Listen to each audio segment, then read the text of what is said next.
Let me put it this way. The Democratic Party, after many years, and I'm a Democrat, I voted for Obama, I share those broad values very broadly, but they've had it both ways for 25 years or more, where they serve the financial interests in the big insurance companies and some other players, and at the same time they're the party of working people. And that didn't work very well for working people. But the Democrats always had an excuse, well, we don't have the votes, or we've got this terrible Republican president in who won't let us do good things for the folks. All those excuses are gone now. And we are seeing, for the first time, really in 3 decades, the true nature of the Democratic Party. And it's being tested, and so far, not doing very well. I won't say it's failed, but I think there's a real possibility that it will. The labor legislation is a good example.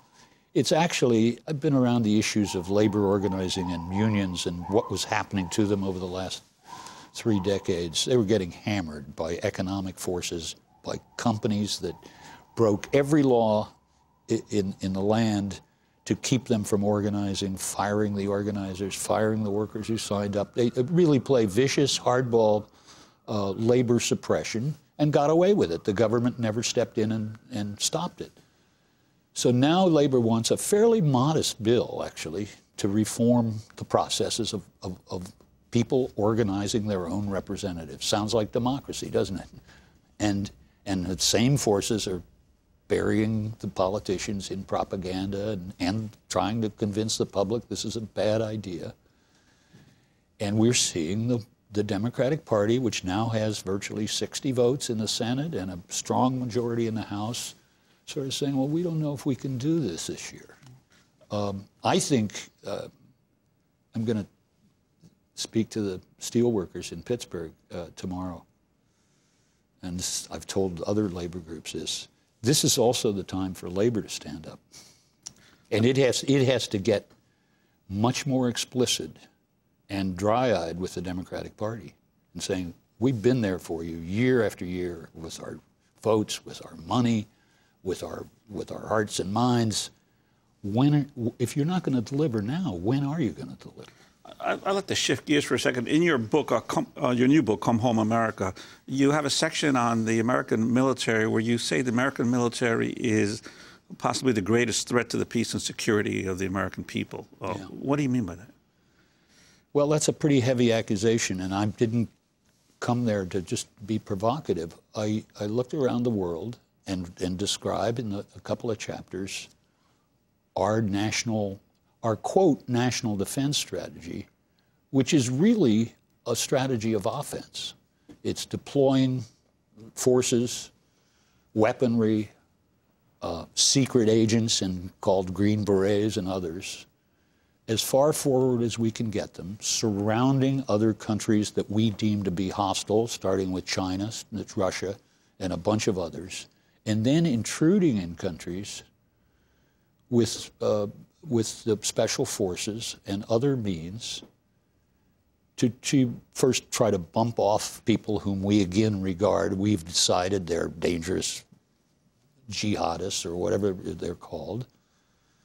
And what this sets up are tripwires planted by our government around the world, which some other party, a foreign country or small insurgencies in other countries, can step across and start the next war.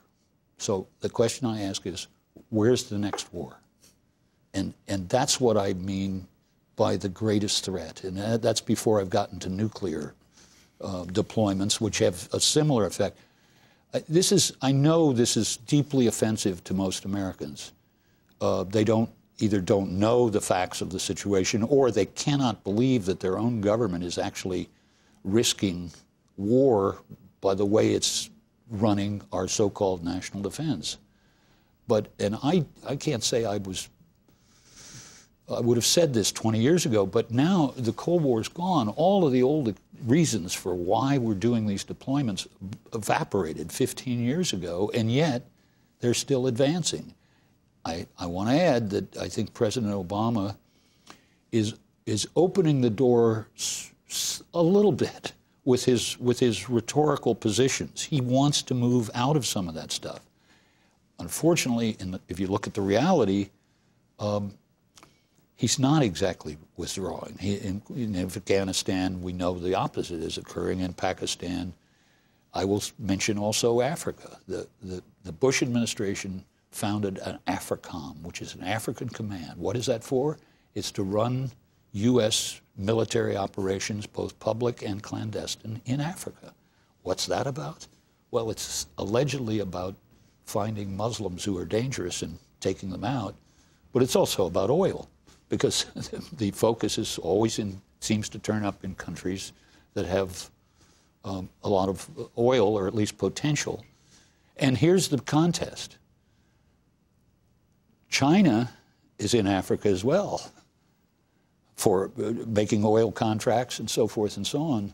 China goes with development capital and literally builds projects for poor countries in Africa and says, we'll help you with this and that in your society.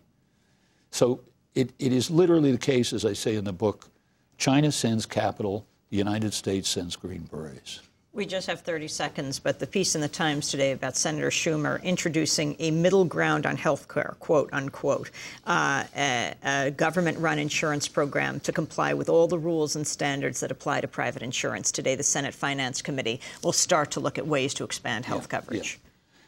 It's another example of what I've been saying. We'll find out this year whether the Democratic Party is real or not, and they have nowhere to hide. But this proposal, if I understand it correctly, is a way to back out of what both Obama and the party people have been saying for years. You give us power, and we'll create a real health care system. Now, the less moderate version of that actually makes a lot of sense. Medicare for all. If the private insurance companies won't insure the people who are actually sick and won't give honest and affordable coverage, then the government will step in and offer an alternative, virtually like Medicare for people who are under 65. Made sense to me. It's not the ideal solution, but it's a step on the right road.